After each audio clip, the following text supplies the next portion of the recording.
헬로 수험피플, 여러분의 대인 멘토 한수진입니다. 자, 이번 영상에서도요, 우리 일기 수험피플들의 소중한 후기 함께 읽어보겠습니다. 자, 네이버 카페 대인 멘토 한수진 검색해서 들어오시면요, 제가 여러분을 언제나 기다리고 있습니다. 대입 후기 메뉴에서요, 일기 수험피플 후기 여기로 들어가시면 지금 일기 수험피플들이 2기, 3기, 4기 수험피플들을 위한 자신들의 경험 정보들 꼼꼼한 글로 올려주고 있습니다. 너무 감사합니다. 자, 오늘 내용은요, 리코더 복숭아 친구가요, 요거는 면접 후기는 아니고요, 2기 수험피플들을 위한 1기 수험피플이 말하는 고3 생활 1년. 듣고 싶지 않다, 보고 싶지 않다. 내가 벌써 고3이라니. 너네 고3이야. 예비 고3들아. 자, 그래서, 자, 이 시기부터, 딱 이 시기부터 아마 이 리코더 복숭아도 자신이 고3이라는 걸 믿기 어려웠을 거예요. 하지만 그 1년이 어떻게 진행이 되는지를 분명히 알고 준비한 학생과 그렇지 않은 학생은 차이가 있을 수 있습니다. 그걸 겪어본 사람들은 알아. 자, 그런 리코더 복숭아의 경험을 우리 같이 한번 읽어볼게요. 자, 원래는 면접 후기를 쓰는 게시판인 듯 하지만 그런 건 없습니다. 꼭 면접 후기는 아니에요. 면접 후기 쓰기에 앞서서 예비 고3인 수험피플 2기 후배분들을 위해 올해 고3을 지나온 입장에서 전반적으로 고3이 어떻게 흘러가는지를 얘기해드리고 싶어서 이렇게 글을 씁니다. 저의 경험과 제 친구들을 보면서 느낀 점을 쓰는 것이라 지극히 주관적일 수는 있습니다. 참고해 주시고요. 12월 이제 막 기말고사가 끝나고 소름, 바로 지금이잖아. 시험 성적에 절망하고 소름, 내 얘기잖아. 누가 또 내 얘기를 하는 거야. 또 친구들과 잠깐 놀다 보면 금방 끝나버립니다. 그리고 예비 고3이라는 말을 듣게 되면서 기분이 좀 이상해져요. 뭘 이상해, 네가 고3인데. 자, 1월, 2월 지금 이제 12월 연말까지가 우리 2기 수험피플들이 사실 굉장히 중요한 기간이거든요. 선택할 것들을 선택하고 버릴 건 버리고 내가 가져갈 걸 가져가는 그런 선택사항이 시기인데, 이게 연말, 크리스마스 연말 요런 거랑 겹치면서 많이 희석이 돼. 그러나 이 시기에 사실 제가 여러분들한테 긴장감 많이 줄게요. 잡고 가셔야 됩니다. 아셨죠? 1월, 2월 이제 방학이 시작됩니다. 그리고 이건 사람마다 다르지만 전 수시만 준비했기 때문에 모의고사 준비보다 3학년 내신을 위한 공부를 한 것 같아요. 기백, 예습, 이과 친구죠. 탐구 과목 공부랑 영어 수특을 공부한 것 같습니다.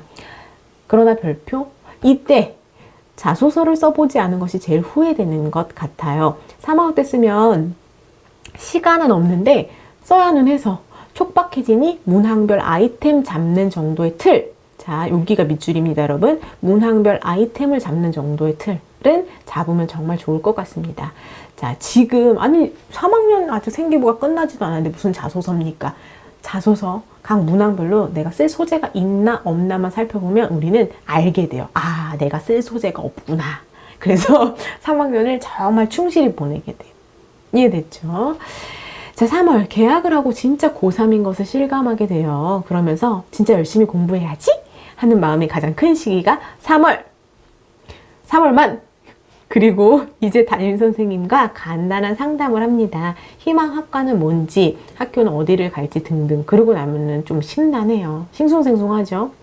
4월은 중간고사 준비하느라 바쁩니다. 아무것도 없어요. 그냥 중간고사다. 5월 중간고사 끝나고 휴일이 많아요. 뭔가 놀곤 싶지만 양심에 찔리기도 하고 이러면 안 될 것 같아서 자소서를 써보기 시작합니다만 정말 잘 쓰는 친구들이 문항 1개 정도 쓰고 나머지는 시작도 못해요. 그리고 그거마저 선생님한테 퇴짜 맞으며 다들 자소서의 심각성은 느끼지만 뭔가 완성은 절대 되지 않는. 그리고 이때도 완성하면 안 돼. 그냥 소재만 잡고 어떤 내용을 쓸 수 있을까를 계속 개요를 짜는 과정만 진행을 해야 됩니다. 그러나 여기 지금 휴일이 많아요가 포인트야. 5월이야 얘들아. 날씨가 너무 좋아. 막 벚꽃 피고. 그래서 공부를 해야 한다는 그 마음과 쉬고 싶은 그런 마음이 많이 충돌되는 그런 시기입니다. 6월 다시 기말고사를 준비합니다. 5월에 자소서를 써본 친구들은 공부하기가 싫다고 자소서 쓰는 게 차라리 낫겠다 이런 소리를 합니다. 그 중에 하나 접니다. 그러나 막상 진짜 자소서 쓸 땐 머리가 빠질 것 같죠. 7월 기말고사가 끝나고 자신의 고등학교 3년 종합 내신을 보며 후회, 걱정, 그리고 이때부터 제대로 된 대학 상담을 담임선생님과 하게 됩니다. 학종을 쓸지 교과를 쓸지 학교는 어디를 쓸지 이런 대략적인 틀을 잡는다. 그리고 8월 방학은 했지만 학교를 갑니다. 왜냐하면 방과 후도 있고 대학 상담을 해야 9월 초부터 원서 접수를 하죠. 이제는 구체적으로 학교와 학과 전형이 정해지면 학생부 종합전형 쓰는 친구들은 자소서를 쓰기 시작합니다. 계속 퇴짜를 맞아가며 열심히 씁니다. 밤새 씁니다. 9월 우선 자소서를 어떻게든 마무리를 해야 돼. 왜? 원서 접수해야 되니까요. 그리고 원서 접수를 하죠. 그리고 이제부터 정말 위험한 마법에 빠지게 되는데요. 바로 6개 중에 하나는 붙겠지. 입니다. 이 마음이 정말 많이 들어요. 이게 위험한 게 특히 정시가 있거나 아니면 재수를 하지 못하는 상황의 친구들, 그러니까 정시를 따로 준비하지 않았거나 난 재수도 안 할 거다 이런 친구들에게는 굉장히 치명적이야. 왜냐면 진짜 붙으면 좋지만 6개가 다 떨어지면은 답이 없습니다. 반수하거나 아니면 대학을 포기하고 뭔가 다른 길을 찾아야 되는데 그게 쉽지가 않다. 그래서 최저가 있는 친구들이라면 더더욱 이 시기가 중요하다. 그러니까 이때 무너지지 말고 열심히 해라. 왜냐면 정말 이 시기에 가서 여러분 지금 들으면 설마 그러겠어? 하지만 9월에 원서 쓰고 나면요. 원서 쓴 것만으로 그 대학에 붙은 것 같은 느낌이 들어. 그래서 그 뒷심을 잃어요. 최저라든가 면접 준비라든가 이런 것들을 잃어버릴 수 있어. 이때 제가 9월에 가서 리코더 복성한 거 다시 읽어드릴게요. 알았지? 자, 10월에 이제 1차 발표가 빨리 나온 학교의 경우 1차 합격자 발표가 나기 시작해요. 원서 접수 끝난 지 2주밖에 안 되는데 1차 합격자 발표가 나기 시작해요. 잔인합니다. 여기서부터 이제 친구들과 희비가 갈리기 시작합니다. 그리고 면접을 준비하기 시작하죠. 학종은 정말 말도 안 되는 결과도 많이 나옵니다. 당연히 붙을 줄 알았던 친구가 떨어지고 당연히 떨어질 줄 알았던 친구가 붙는 그런 우리가 생각적으로 상식적으로 생각했던 평가와는 다른 그런 결과들이 실제로 나와요, 여러분. 11월, 이제 11월 수능의 달이죠. 그리고 앞서 나왔던 1차 발표가 일찍 난 학교들의 최종 합격자 발표와 늦는 학교들의 1차 발표가 이어집니다. 그러니까 11월부터는 혼돈의 시기다. 수능 준비하는 친구들 수능 준비하고 그 와중에 면접 준비할 친구들 면접 준비하고 1차 합격자 발표에 최종 합격자 발표에 각각들이 다 섞여 있는 혼돈의 달이다. 또다시 희비가 갈리고 최종 합격한 친구들은 이때부터 노는 거죠. 다른 친구들은 면접 준비 혹은 수능 성적표를 기다립니다. 12월 수능 성적표가 나오고 최저가 걸린 친구들의 희비가 다시 한번 갈립니다. 그리고 드디어 모든 대학의 수시 최초합 발표가 납니다. 그리고 이제 추합을 기다리게 되죠. 제가 지금 글을 읽어드리는 이 시기 12월 21일이거든요. 이 시기도 많은 친구들이 또 추합 발표를 기다리고 있습니다. 잘 쓴 건지 모르겠는데 제가 느끼고 경험한 것을 바탕으로 써봤어요. 근데 이게 정말 주관적으로 이 친구만의 특이한 케이스다라기보다 수시를 중점적으로 준비하는 학생들의 보편적인 그런 이제 사이클을 우리 리코더 복숭아가 잘 정리해서 써줬어요.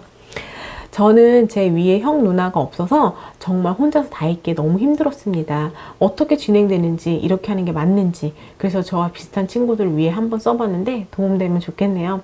마지막으로 학종을 준비하는 수시파든 수능을 준비하는 정시파든 분명히 흔들리는 시기가 옵니다. 저는 3학년 1학기에 그게 가장 크게 왔어요. 저는 통계학과만 바라고 학종을 준비했는데요. 3학년 초 확통쌤께서 작년 통계학과 쓴 선배들의 입결을 말씀해 주시는데 저보다 훨씬 높은 성적으로도 제가 생각한 대학들을 떨어지고 친구들이 생기부에 그렇게 통계만 많으면 입학사정관들이 안 뽑는다. 너 통계만 너무 많아도 안 뽑는다. 이런 거 들었었어요. 제가 맞다고 생각해왔던 길에 누군가가 작은 선을 그었을 뿐인데 생각보다 쉽게 그리고 많이 흔들리더라고요. 이 시기에는 그럴 수밖에 없어요. 그리고 카더라도 너무 많고 그래도 되돌릴 수 없다고 생각해서 끝까지 했고 저는 당당히 원하는 학교에 통계학과에 합격했습니다. 그러니까 여러분이 수시든 정시든 누군가 여러분의 길에 흠을 내려고 해도 흔들리지 않고 묵묵히 여러분의 길을 갔으면 좋겠습니다.